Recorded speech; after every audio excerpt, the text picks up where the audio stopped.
না দেব রং, না দেব চিনি, আর না দেব জিলেটিন পাউডার। মাত্র বেসিক উপকরণ ঘরে যেটা সবার থাকে, দুটি উপকরণ দিয়ে তৈরি করব খুবই সুস্বাদু এবং স্বাস্থ্যকর আমের জেলি। কাঁচা পাকা আমের জেলি এইভাবে একবার আপনারা বানিয়ে দেখতে পারেন। যেরকম সহজ আর সেই রকম কিন্তু খেতেও খুব ভালো। নমস্কার, কেমন আছেন সবাই? নিশ্চয়ই খুব ভালো আছেন। বাসন্তী রান্নাঘরে সবাইকে স্বাগত। আজকে আপনাদের সামনে তুলে ধরেছি কাঁচা পাকা আমের জেলি। আর এই জেলিটা এতটাই সুস্বাদু এবং তার সাথে সাথে স্বাস্থ্যকরও বটে। আর চোখ বন্ধ করে বাচ্চাদের টিফিনে একদম দিয়ে দিতে পারেন। চেটে পুটে একদম টিফিন বক্স পরিষ্কার করে নিয়ে আসবে। শুধু বাচ্চার টিফিন নয়, ব্রেকফাস্টেও আপনি কিন্তু অনায়াসে এরকমভাবে খেতে পারেন। আশা করি ভিডিওটা আপনাদের খুব ভালো লাগবে। আর এটা বানানো খুব সোজা, সহজ করে দেখিয়েছি।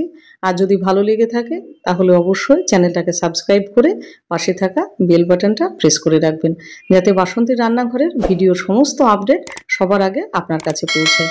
আর ভিডিওটা স্কিপ না করে পুরো দেখার অনুরোধ রাখলাম আপনাদের কাছে। তাহলে চলুন শুরু করা যাক। এখানে প্রথমে 3টে কাঁচা পাকা আম নিয়েছি। আমগুলো দেখে নিয়েছি যে সেগুলো বেশি পাকা কিংবা কাঁচা না। আজকে আপনাদের কাঁচা পাকা আম দিয়ে আমি আজকে জেলি করে দেখাবো। এবার আমগুলোকে পরিষ্কার করে ধুয়ে আমগুলো ছোট ছোট টুকরো করে কেটে নেব। আমগুলো ছোট ছোট করে কেটে নিয়েছি এইভাবে, দেখিয়ে দিচ্ছি একবার। ঠিক এইভাবে কেটেছি। আর আমের আটি দুটো কিন্তু ফেলিনি, কারণ আমের আটির সাথে অনেকটাই আম লেগে আছে। এবার আমগুলো পরিষ্কার করে ধুয়ে নেব। পরিষ্কারই আছে, একটুখানি জাস্ট একটু জলে ধুয়ে নেব। এবার আমগুলো ধোয়া হয়ে গেলে যে কড়াইতে আমি জেলিটা করব সেই কড়াইয়ের মধ্যে দিয়ে দিলাম। আর জলটা কতটা দেবেন সেটা নির্ভর করছে কতটা আপনার আম আছে, সেই বুঝে আপনি জলটা দেবেন। দিয়ে দিলাম জল খানিকটা, আন্দাজ মতো জলটা দিয়েছি, আপনারাও দিয়ে দেবেন ওইভাবে। এবারে দিয়ে দেবো সামান্য একটুখানি লবণ। দেওয়ার পরে এবার এটা ভালো করে একটুখানি মিশিয়ে দেবো।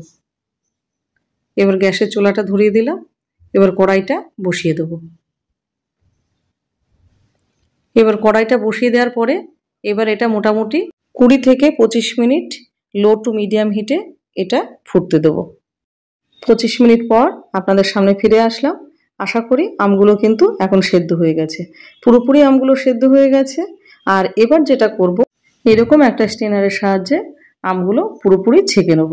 আর আপনাদের ঘরে যদি এরকম স্ট্রেনার না থাকে তাহলে যেটা আছে সেটা দিয়ে আপনি করে নেবেন। এবার পুরো আমটা দিয়ে দেবো।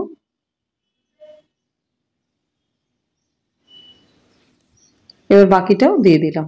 এখানে আমের জেলি বানাবো, আমের পাল্প দিয়ে নয়, আম সেদ্ধ করা যে জলটা সেটা দিয়ে বানাবো আজকে, সেটা দিয়ে করে দেখাবো আপনাদেরকে। এবার ওই কড়াইতে পুরো আমের জলটা কিন্তু এখানে দিয়ে দিলাম। এবার দিয়ে দেবো মিষ্টির জন্য 250 গ্রাম মিষ্টি। এখানে আপনারা মিষ্টি না চাইলে চিনি ব্যবহার করতে পারেন। এবার এটা মোটামুটি 15 থেকে 20 মিনিটের জন্য লো টু মিডিয়াম ফ্লেমে এটা ফুটতে দেবো, যতক্ষণ মিষ্টিটা না গলে রসটা না ঘন হয়ে যাচ্ছে। 20 মিনিট হয়ে গেছে। এবার মিষ্টিটাও গলে গেছে। এবার মিষ্টিটা গলে যাওয়ার পরে দেখেন কতখানি বেড়ে গেছে। এবার উপর থেকে আস্তে আস্তে এই গাঁতগুলো, ফেনাগুলো আর কি, এইগুলো তুলে ফেলবো।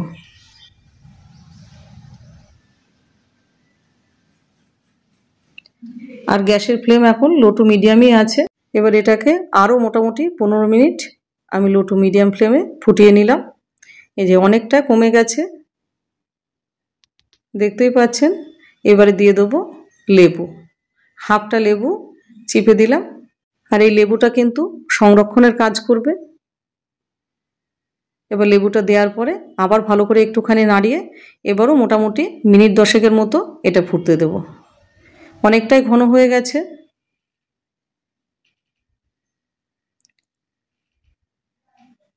দশ মিনিট হয়ে গেছে। আর এটা কিভাবে বুঝবেন, এবার একটুখানি হাতের তালুতে কিংবা একটু আঙুলে নিয়ে দেখবেন যে একটা পিচ্ছিল বোধ যখন তৈরি হয়ে গেছে, তখন জানতে হবে যে এটা মোটামুটি আমাদের রেডি হয়ে গেছে। যে দেখাচ্ছি, এই যে জেলিটা কিন্তু আমাদের রেডি হয়ে গেছে। এটা কিন্তু আর জাল দেব না, এবার করে দেবো গ্যাসের ফ্লেমটা অফ। আর ঠিক এই পর্যায়ে নামাবেন। এবার একটা কৌটো ভালো করে পরিষ্কার করে ধুয়ে রোদে শুকিয়ে নিয়েছি।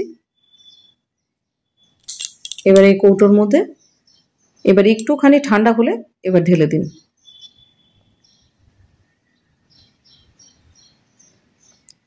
এবার ঢেলে দেওয়ার পরে এবার এটাকে সেট হতে দিন। আর গরম অবস্থায় কোনোভাবে ফ্রিজে ঢোকাবেন না, এটা এখন বাইরেই রেখে দেবো কিছু সময়। তাহলে আমাদের তৈরি হয়ে গেল একদম সুস্বাদু এবং স্বাস্থ্যকর আর খুব সহজ উপায়ে আমের জেলি। আর এটা শুধু বাচ্চাদের টিফিন বক্সেও না, আপনি ব্রেকফাস্টে কিংবা সকালে কিন্তু বিস্কুটের সাথেও আপনি মাখিয়ে দুটো বিস্কুট এইভাবে জেলি দিয়ে অনায়াসে আপনি খেতে পারেন। আর এত সুস্বাদু হয় খেতে, আপনি নিজে ট্রাই না করলে বুঝতে পারবেন না। তাহলে দেরি না করে চটপট বাজার থেকে কাঁচা পাকা আম নিয়ে এসে এইভাবে জেলি তৈরি করুন। পাকা আমের জেলির এক স্বাদ, কাঁচা আমের জেলির এক স্বাদ। আর এই কাঁচা পাকা আম দিয়ে দুর্ধর্ষ লাগে এই জেলি। আর ভিডিওটা আপনাদের কেমন লাগলো? আশা করি আপনাদের খুব পছন্দ হয়েছে, কারণ খুব সামান্য উপকরণ এবং খুব সহজভাবে এত সুস্বাদু এবং স্বাস্থ্যকর একটা জেলি আপনাদের সামনে তুলে ধরলাম। আর যদি ভালো লেগে থাকে অবশ্যই চ্যানেলটাকে সাবস্ক্রাইব করে আর একটা লাইক কমেন্ট শেয়ার করতে ভুলবেন না। একটা সুন্দর করে একটা কমেন্ট করে দেন এত সুন্দর একটা জেলি আপনাদের সামনে তুলে ধরার জন্য।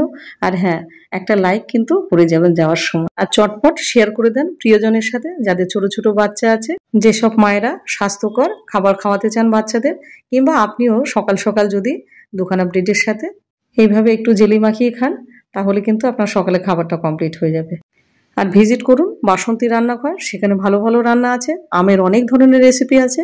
আশা করি আপনাদের খুব পছন্দ হবে। তাহলে চলি, আবার দেখা হবে অন্য কোনো রেসিপিতে, অন্য কোনো ভিডিওতে। ভালো থাকবেন।